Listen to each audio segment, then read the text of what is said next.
Welcome back, everybody. You are still tuned into the Lowdown. Now, I'm excited for our next guest because she's Florida-owned as well. That's right. Yes. Also a motivational speaker. Y'all give it up for a good friend of mine, Mish. Yes. There she is. Yes. Hey. All right. Welcome. Please, join us today. There you go. Hey. How you doing? I'm great. How you doing today? I'm good. I'm so happy to be here. I'm glad. And I want to shout out everybody I know from Florida. So thank you, all right, for being here with us today. Florida. Yeah, there you go, man. Let them know. Now, I said motivational speaker, but let's be honest, that's not the only thing that you do. Absolutely. You wear a lot of hats. Like, can you tell me just a few of the hats that you wear? Just being off the top, I'm a mother, Yes, a you are. wife. I am a mindset coach, so I coach plus-size women. Okay. A motivational speaker, influencer, Yes, ma'am. a person of impact. There you. Okay, all right. all that. I'm about to give you a beat. Like, go ahead, girl. Go ahead. Spit it out. Now, I wanted to talk about something that struck me when we first started talking. You messaged me and you shared some details about your upbringing, and I think what we go through at a young age determines what we do later on. Right. And you had some challenges, I'll say, when you were growing up. Can you talk a little bit about that? Yeah. So I witnessed domestic violence for the first time when I was 11 years old. Okay. And it basically became a cycle. And a lot of times we don't think about the cycles No. as we're growing up. But I basically fell into that same cycle of domestic violence. And I'm a survivor of domestic violence from 2 different relationships over a 10-year time span. Wow. And from that, I took that adversity that I went through, and it made me want to give back to other women because I knew that other women had experienced some of the things that I had experienced, and I also know that a lot of women didn't make it through that experience that they went through. So I basically started taking the things that I was learning and how I grew through my situation and started teaching it back to other women. Wow, and I can't believe you went through 2 of them in a span of 10 years. Yeah. But you're sitting here right now and you're doing Looking good. Stop. I'm not mad at that. But let's talk about the fact when you first started out in your professional career, you were a model, correct? Yeah. Okay, plus size model out here, and you naturally gravitated to doing a little bit more than that because I think what was going on, you were already mentoring so many women when you were doing what you were doing. Right. So it only felt natural to you to go ahead and just pivot and become what you are today. Right. Guys, tell me about that because. So you know how when you start something, they say you start with passion. Yeah. You're starting based off passion. So my passion was to bring women together and to show them that we can do things together. We don't have to be bitter. We don't have to be, catty. And we can, teach each other through the process. Yes. So when I initially started, it was more of an empowerment group and a model management. So I was helping other models to get different gigs while keeping them empowered to reach their goals. There you go. When I started changing, for me, when I started practicing more as far as personal development, when I started learning more about what it meant to have a routine and really started putting some principles and applying them to my life, Gotcha. My language started changing. Okay. So I wasn't talking to the model anymore. I was talking to the woman. I was talking to the women who were just looking to grow, the women who were just trying to figure out life and, just trying to figure out how do I get to that next level. So it was just me, like I said, taking what I had learned from personal development and all these different things and just start structuring it and putting it into programs and courses and, things of that nature and teaching it back. Yeah, you are so great at that, by the way. You are, like, listening to you, I am motivated to do something right now. Like, you are so good. Like, I was watching your video, and the way you spoke to them came from such an honest place, and it was genuine, that people couldn't help but nod their head and be like, man, she's absolutely right. Were you always this? Were you always, from the get-go? From the get-go, yeah. Really? Like I said, when you're a child, people can see certain things in you. Absolutely. And so, like, some of my childhood friends, they still tell me today, like, you've been like this. You've been like this since we was in high school. You always talked with confidence. You always talked like you knew what you was talking about, kind of thing. And so that carried on into my adulthood. And, of course, making different decisions and so forth. You learn different things and different experiences. So I just kind of learned how to talk to my people, if it make any sense. It certainly does. Once I learned to do that and be my authentic self, I was able to grow, like, faster than I ever did because, you get social media and you kind of start sheltering yourself from who you really are, stuff like that.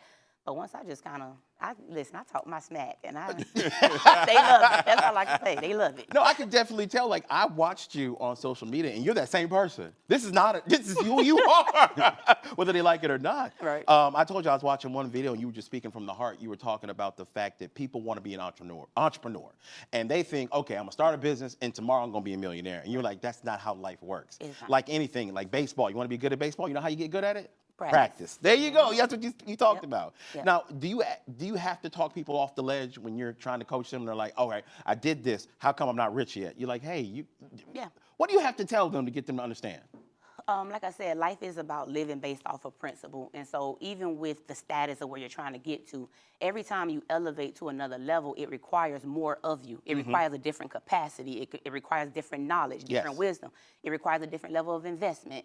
So, talking to the women about their personal lives or professional, because they go either way, but talking to them about either one, I stick to the basics. The basics of personal development will never change regardless of what industry you're in. The basics of how to goal set will never change regardless of what industry you're in. How to set up your routine, structure your day, have a to-do list. None of that will ever change regardless of what industry you're in. So when you learn to have certain strategies in place, you know how to navigate through chaos. That's what I say. Life is chaos. So if you learn how to navigate through chaos by having a strategy, you can win. I love it. All right, yes. Dropping them gems. Oh, you are. Now, I want to take a short little break. When we get back, I want to talk about the fact that how mindset, how the relationship between that and what you do in your business. Okay? Y'all are going to know what. We'll be right back. Motivational speaker Mish right here on Lowdown. Yes! Right. Welcome back, everybody. You are still tuned into the Lowdown. We're still having a great conversation with motivational speaker Mish in the house. Yes. Now, I got to point out, because I love all things Florida. You actually went to a HBCU right here in Florida. Want to tell everybody where you went? Yes, Florida Memorial University. Okay. All right. Y'all know. Okay. Mike went to FAMU. I don't know if you knew. Okay, wow. Okay. We got love for him. That's what love. Now, I want to talk about the fact you talk about being a mindset coach, okay? And I want to talk about the relationship between how you think, what your views are, and success in business. How do you relate the two? So when it comes to mindset, like I said, you see my social media, so I'm very transparent, very open in regards to how I talk, but my perspectives are also very different. I'm very optimistic, so I don't think about what's given to me. Like when they say it, I'm thinking about all the other options and possibilities of putting things together. So when I'm thinking of certain things, and like you said with the mindset, my goal is always to shift a different perspective. So they may be thinking one idea one way, but I'm bringing them a whole different perspective of how they can possibly look at business, how they can possibly start their business, things like that. Gotcha. So the way that it ended up correlating, like I said, is I've always been doing it. It wasn't necessarily that I had a title, but I had already been doing it. Once I put the title on it, it just kind of stamped it and solidified it. But Gotcha. Yeah. And you have to teach people to walk on faith, right? Like, look, Definitely. take that leap. And I want to talk about that because you had to do it. You had lost your job, and then you were like, okay, God, what do you want me to do? So that's when you started your second business, correct? Yeah. Gotcha. So the funny thing about that, I had already had the LLC. I had filed the LLC probably 2 years before, but I didn't do nothing with it. And, a lot of times we were trying to figure out, well, why I did this? And it's like God just tell you to sit and wait. There you go. So I had the LLC still active and everything, but I never did nothing with it. When I got fired, which I got fired because of social media. So mind you, it was a sound that I used on social media while at work, and they didn't approve of the sound, and so that's how I got fired. A sound got you? A sound. Can I ask what the sound was? Yeah, I can curse. No.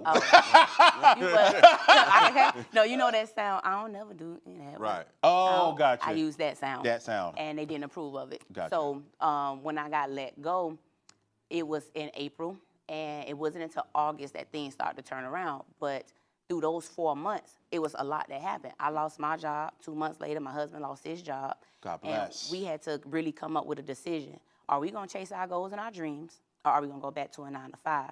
And so when you talk about a faith walk, and this is some of the things that we do talk about, because I talk to my girls about spirituality, because 80% of what you do comes from the spiritual sense of what your relationship is with God or the universe or the higher being or whatever it may be for you. Right. Yeah. So we talk about that spiritual component of it, because when times get hard, the only thing that you're going to have left is the faith and your belief within yourself. That's right. So we made a decision to jump for our dreams, jump for our goals. We did not go back to a 9 to 5. And it's been a year as far as me being a full-time entrepreneur, taking on my business full-time. But it was the blessing in disguise that I needed. That's right. And you guys are flourishing right now, though. See, that's what I want people to hear that. Big niche. Yeah. I think a big niche. Absolutely love it. Now, I also want to talk about the work that you do with children, correct? Okay. What led you to that? So being that I had witnessed domestic violence as a kid, social work, I knew I wanted to help people, and I knew I wanted to help children. You were called to serve. Yeah, so I went into child welfare, where I did a number of things. I worked with children as far as getting them adopted, reunified with parents. I've helped children age out of the system and help them to, into young adulthood. And then how I transitioned, where it aligned with my purpose in life, was I started coaching and training in child welfare.